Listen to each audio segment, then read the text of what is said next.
profound and wondrous Dharma is rarely encountered, even 100 million kalpas, having it to hear, accept, and maintain.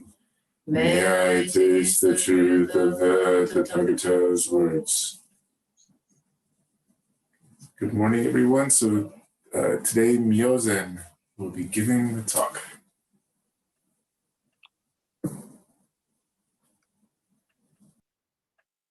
Thank you. Can everyone hear me okay? Okay. So Thanksgiving week, I don't celebrate all holidays, but Thanksgiving I do like to celebrate. And this is a really good time to talk about gratitude. So that's the subject of this talk. And I'm very glad to do this because we're under so much stress in these times. And gratitude is one of the things that is really helpful to us in dealing with stress. I have to start off any discussion of gratitude with acknowledging the recent rain last week and the relatively clear air. Truly, water is life and air is life, not only for the fish and the birds, but for all of us. Everything felt so dry. The leaves crackled as you walked. There was this constant apprehension of fire danger. Now, with that rain, it felt like a general collective sigh of relief. The fallen leaves swelled with the moisture and softened. So I have to say, thank you, rain. With that dramatic change, the air too changed. It felt cooler, moist, and so clean. Some of our cleanest, or most beautiful days are after the rains in the fall. It felt cooler, moist, and clean, full of the fragrance rising from the relieved ground. So I have to say, thank you, air. So starting off with gratitude to the elements, let us say, thank you, soils of Sonoma County, generous by nature, source of the incredible abundance all around us. And to the perfect sun, our favorite fire, and its tiny, persistent reflection in our own metabolism. Thank you, sun. So earth, air, fire, and water, they are all assembled, combined, and arranged beautifully into each one of us here. How could we not celebrate that with gratitude?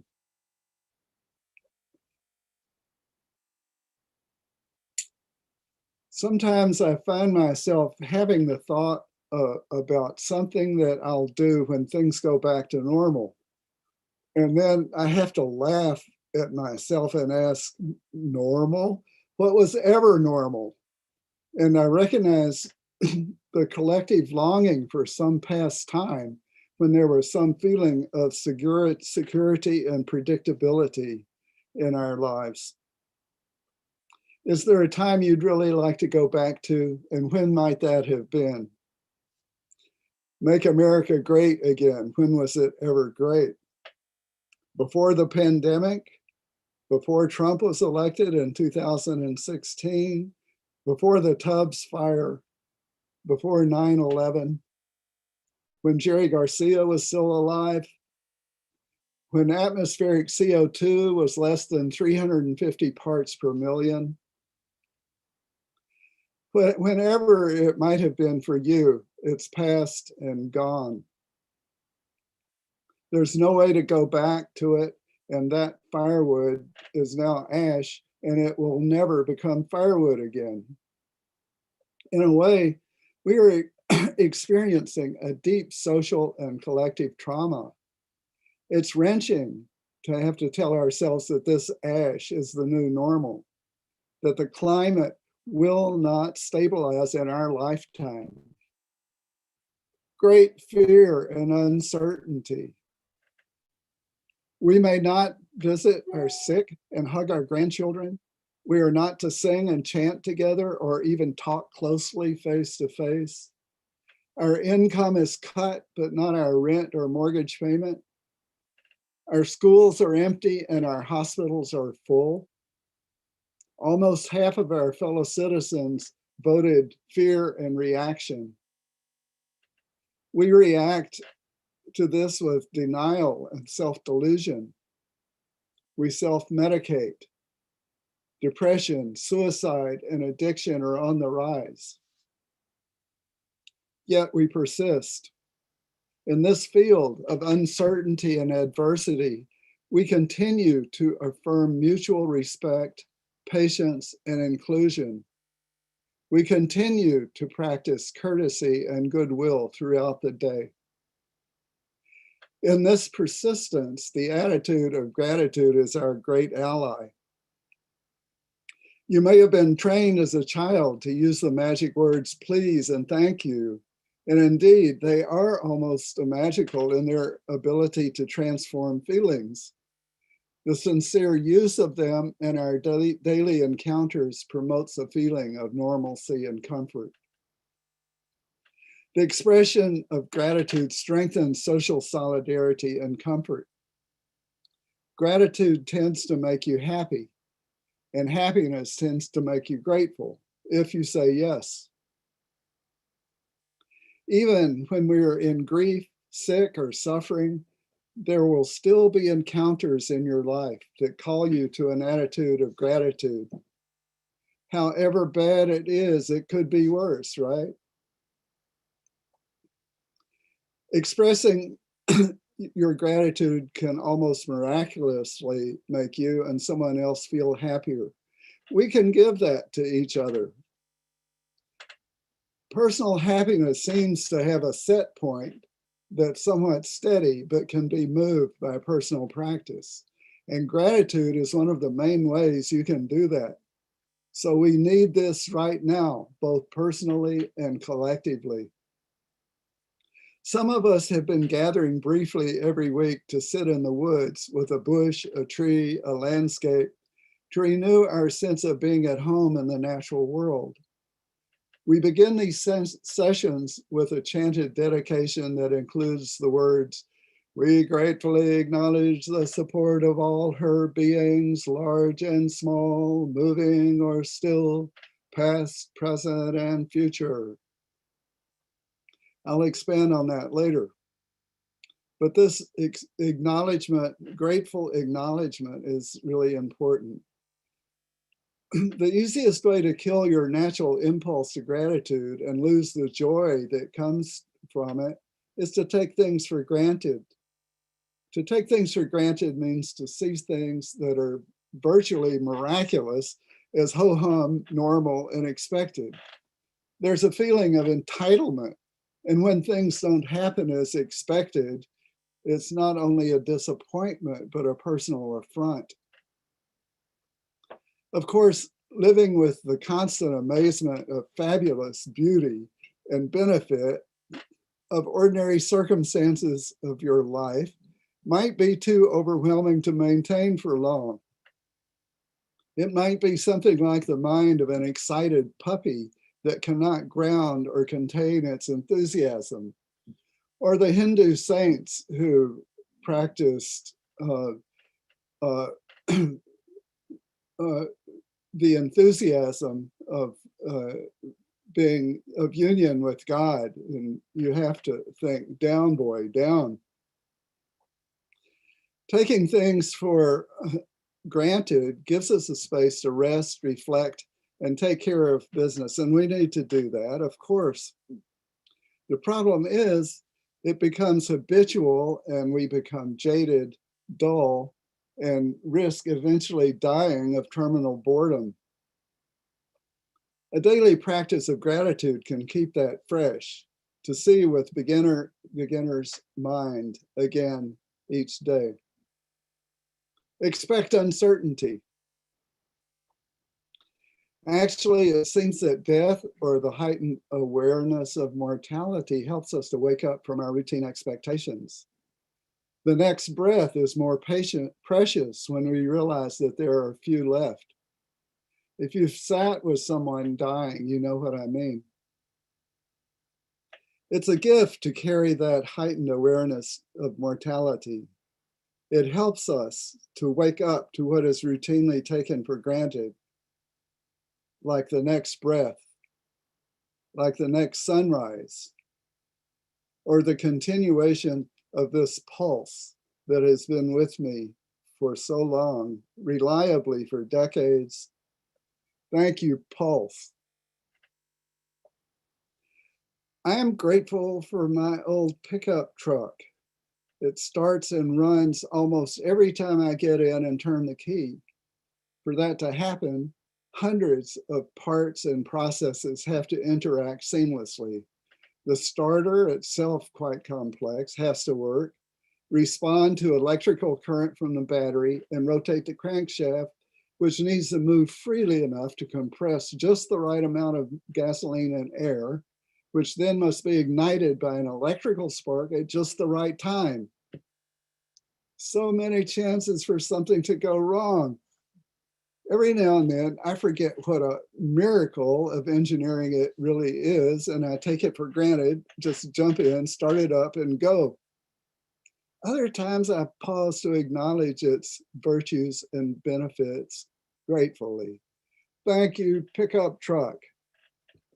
And this body, clearly a miracle of biology, an infinite number of complex processes and interactions that have maintained life and breath for all these years, despite neglect, abuse, and injury, not only to make it functional right now, but to make it a part of the ongoing process of Earth transformation, part of that ecosystem wisdom that always moves toward beauty and diversity.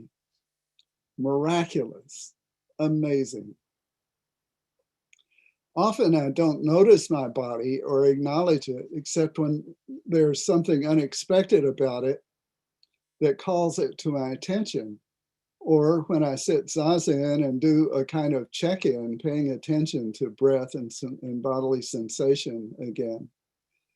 Often I forget it until there is a pain or a problem. In that forgetfulness, body embodiment may seem simple, like the great circle of water seen from a boat out on the ocean.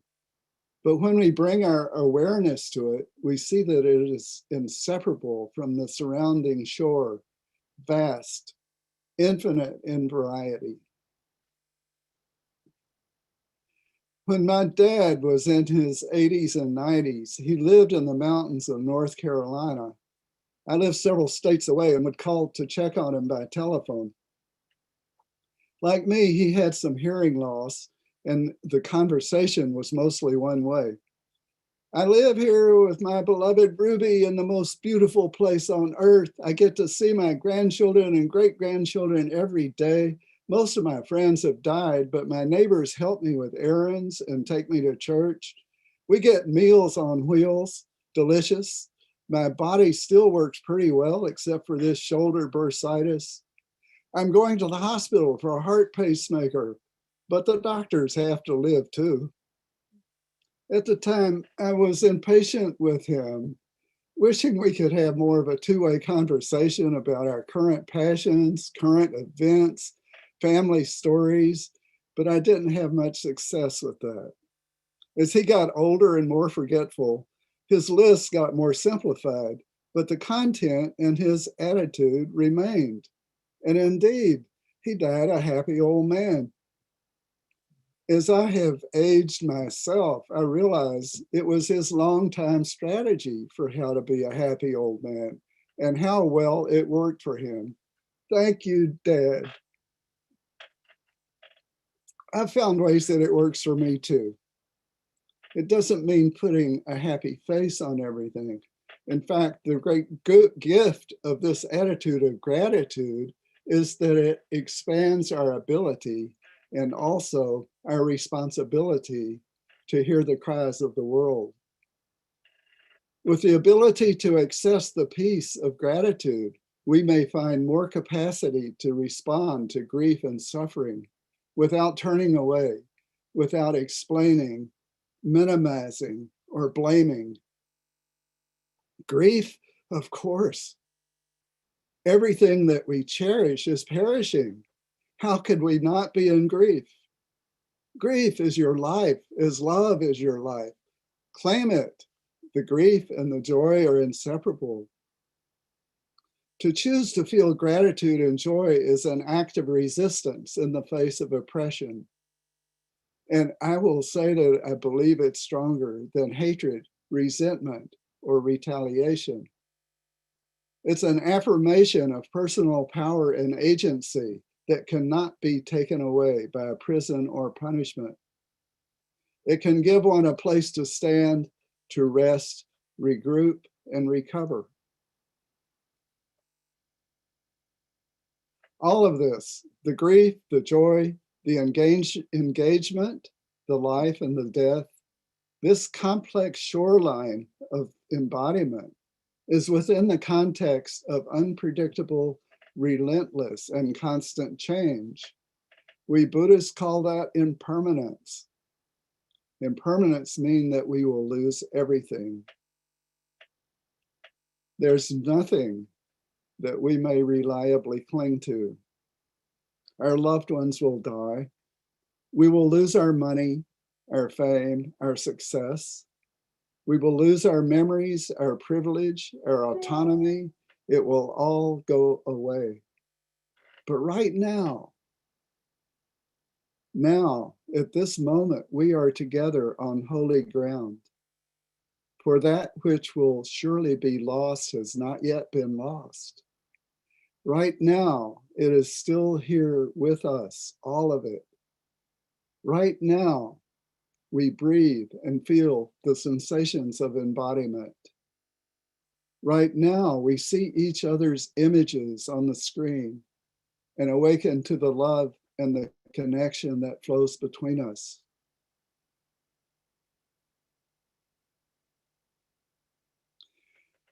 Whatever is in our life right now has not yet been taken away and has rendered everything and everyone around us deeply significant and worthy of our heartbreaking gratitude.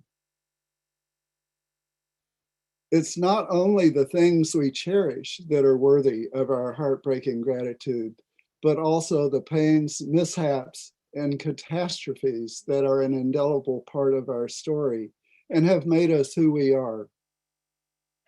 Claim them.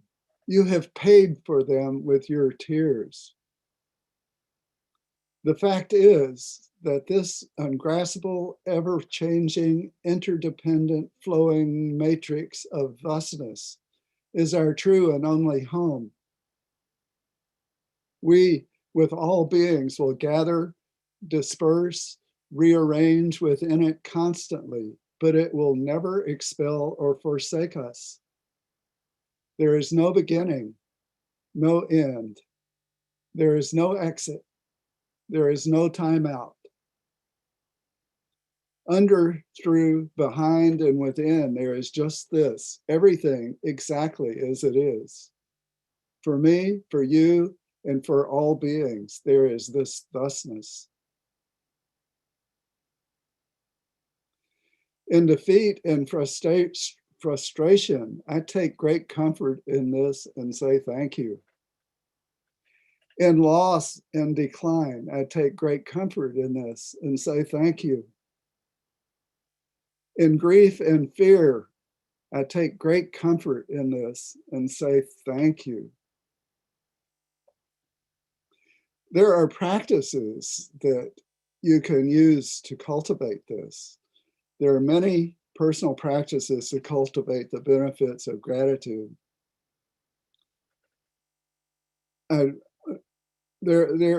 To start with, there is Zazen, where we may become aware of the continual support that each moment brings, the cushion, the ground, all the beings around us, all the things that support our life, all the encounters of body and mind, the breath that we rely on and return to again and again, the offering and example of the ancestors who practiced this way. Sitting with this, the heart opens and calls us to gratitude. Some decades ago, I took part in a group organized on the book, The Artist's Way. One of the exercises in the book was called Morning Pages, in which we were asked to write 2 or 3 pages the first thing each morning, just allowing a few free flow of words to come without correction, punctuation, or self-censoring. Looking back on it much later, I saw how it became a strong expression of gratitude every morning and how good it felt to start the day that way. You might want to keep a gratitude journal as a way of moving your own set point of happiness. To express gratitude to others is to give them an offering of well-being, peace, and satisfaction. You probably know that from your own response when others express gratitude to you. You also know that you can tell when a thank you is insincere, commercial, or robotic. Please, as a daily practice, acknowledge with gratitude some of the non-human features of your daily life. A tree, a bush you walk by every day, your toothbrush, your favorite pillow, for instance. Regard it directly and say out loud, thank you, tree. Thank you, bush. Thank you, toothbrush. The benefit will return to you magnified, I promise. And it will help to open our whole sense of community to include the non-humans in our life, the small, the inanimate, the taken for granted. Most of us are inclined to express gratitude for food, love, service, and friendship. It may benefit us to expand that to include more of the things we tend to take for granted. That simple exchange of pleasure is a glue that will help us hold the social fabric in times of trouble. We can do it for each other. A small group of us meet every week to sit sadhusam in the woods with a tree, a bush, or in a landscape to renew our place in the natural world and to expand our sense of community. Okay, let's see. I already read that, didn't I? We gratefully acknowledge the support of all her beings, large and small, moving or still, past, present, and future. So let's expand some of that gratefulness to the past, to our ancestors. Ancestors, we are here because you have been here, and we take you with us wherever we go. You are with us now, from star stuff and space dust that congealed into this spinning planet. Thank you, ancestors. We are especially grateful for you, gravity. So often we take you for granted, overlook, or dismiss you. You hold us close. Like you, we earthlings love to clump. Gratitude to you, gravity. Minerals, rocks, and stones, you formed as the molten planet cooled.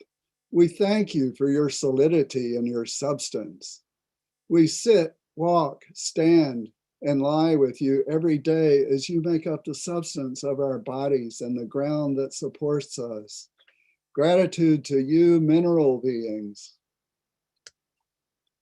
Gratitude to you, ancestral waters, for providing the conditions for animate life. Rain, fog, clouds, rivers, keep us soft and moist. Thank you, waters. Gratitude to you, blue-green algae, forerunner of an enormous bloom of plant life that covered the planet, and the miraculous and fortuitous process of photosynthesis that has given us an oxygen-rich atmosphere and enabled our precious partnership with plants. Gratitude to you, photosynthesis. And let's give a shout out of gratitude to some of the present conditions around us, to the topsoil and all its inhabitants, worms, insects, fungi, microbes. We utterly depend on you. Your presence is the foundation of our life and our daily interchange. Gratitude to you, topsoil.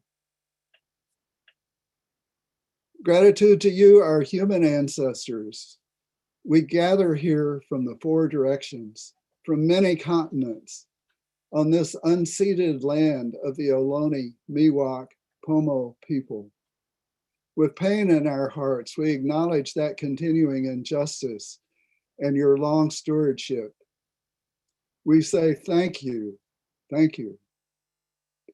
To the hills of Northern California, we say thank you. Shasta, Diablo, Tamalpais, Sonoma, Sugarloaf, and all your inhabitants. We receive the perspective you offer us with humility and deep gratitude. Thank you. Gratitude to the gardens. We gratefully receive the healing process of collaboration with the other forms of life, as well as beneficent beauty and abundance. Thank you, gardens. Well, you see what I mean. Let your gratitude connections expand. If it's easy for you to say thank you out loud to a particular tree, add another one. Try it with some other one that's not so easy. Expand the relationship. See if you can, as well as addressing with and acknowledging with gratitude, see if you can also listen respectfully with a big mind and ask for a nonverbal conversation. This is big family practice, big Sangha practice. Here's a poem by Ross Gay.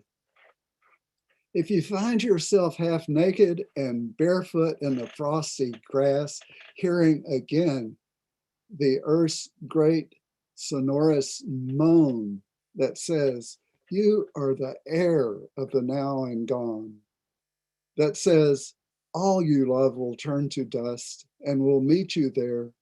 Do not raise your fist. Do not raise your small voice against it. Do not take cover. Instead, curl your toes into the grass. Watch the cloud ascending from your lips. Walk through the garden's dormant splendor. Say only, thank you, thank you.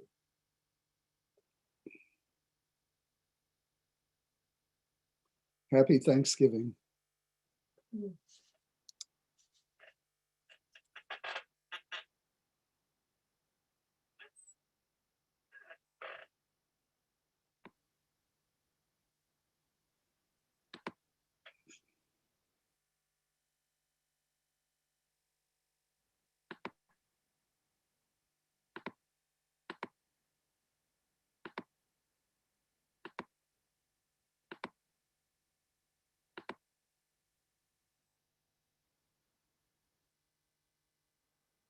Thank you, Barton. Your words of wisdom helped me get through today, and I really appreciate it. And sitting on Thursdays is really makes a difference. And I just want to gratefully acknowledge that experience. Thank you. Thank you, John.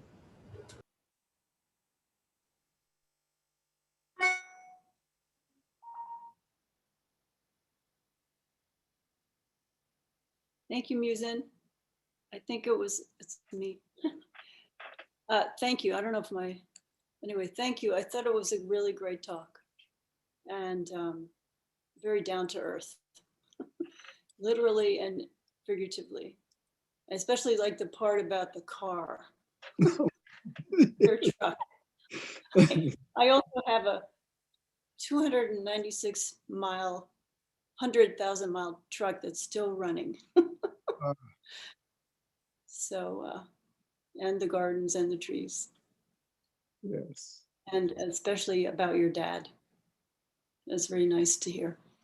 Oh, Thank you. thank you, Robin.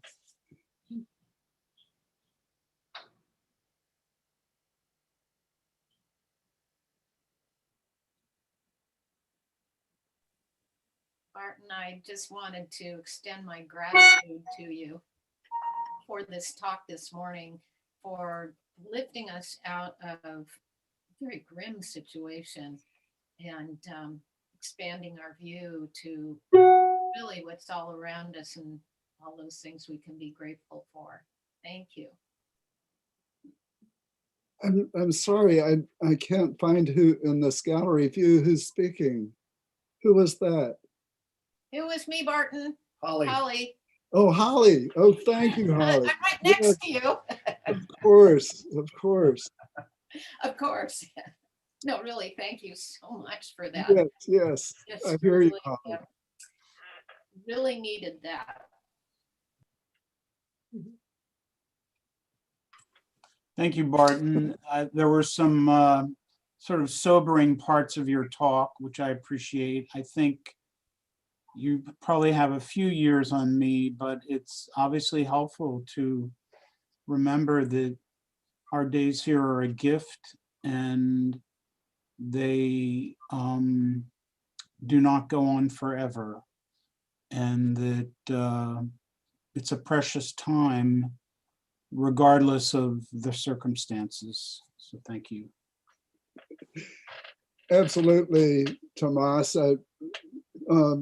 Although you're just a youngster, I know you've been around the block a few times too.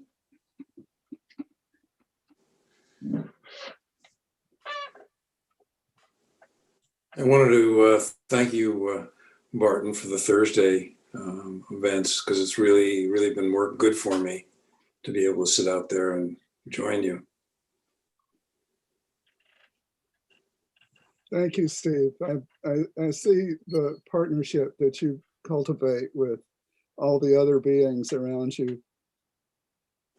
Yes, it's important to be grateful and to see the glasses half full, not half empty. So when you walk through your garden, you see the lovely things happening there rather than the things that need to be done.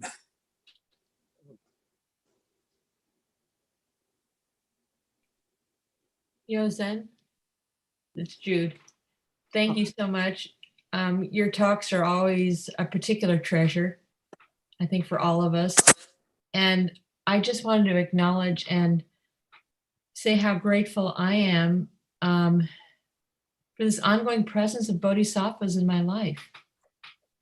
That bodhisattvas are not just in the literature or books or history, and they're not just ancient texts and figures that we study. That one thing about Stone Creek is we have them all around us. And I know in our Remembrance Day, when I was remembering Alice Jean, I spoke of her as a bodhisattva, and it was no stretch whatsoever. It's like, this isn't like an honorific or anything, you know? So anyway, I just wanted to say that, that for the decades I've been involved with Stone Creek, I'm always floored by the talks and by the wisdom of people here. And what a gift that we are members of this organization that just makes it so readily available. And you in particular, sir, not only are you tremendously wise, you're a poet. So the way you speak to us just goes right into the heart. So thank you from the bottom of my heart. What a gift we are to each other, yes.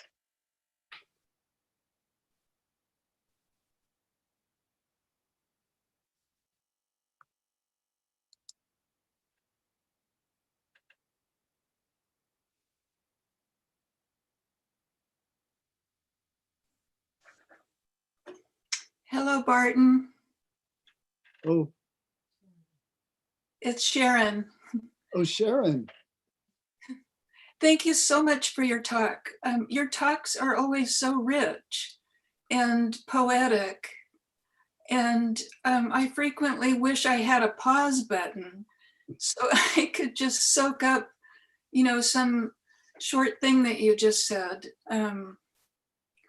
But I particularly appreciate today's. And I'm very grateful for this Sangha and that I found it and that you've all accepted me. It means a lot to me. And I think I'd better check out that Thursday offering too. Also, I did hear someone say one time that when we are grateful, it widens our perception. And that also then enables us to cope and to be more resilient with difficulties that come along. So that I loved hearing that. And anyway. Absolutely. Thank you, Sharon. Thank you. Thank you.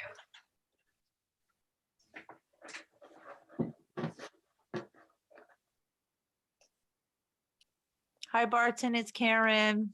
Oh, Karen, hello. Hi, thanks for a great talk. I always appreciate that you bring in nature into your conversations, and I particularly appreciated the piece about, well, just you, in what you said, I was reminded that, oh, there's a part about we can't get out of this, and here we are. And so we might as well be grateful.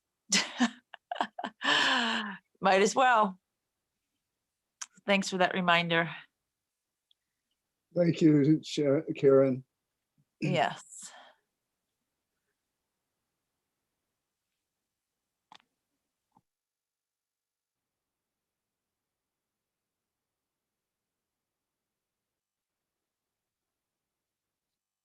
Well, is that enough words for this part of the morning?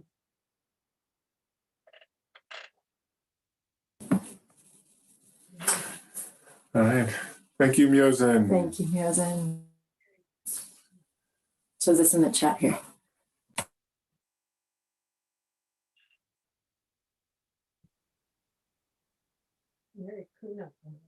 Thank you for Zoom for allowing us to meet this way. So the closing chant is in the chat now.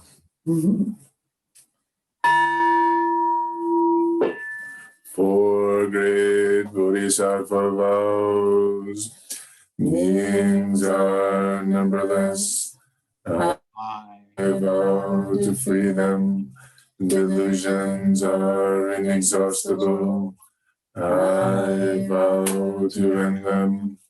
Dharma gates are infinite.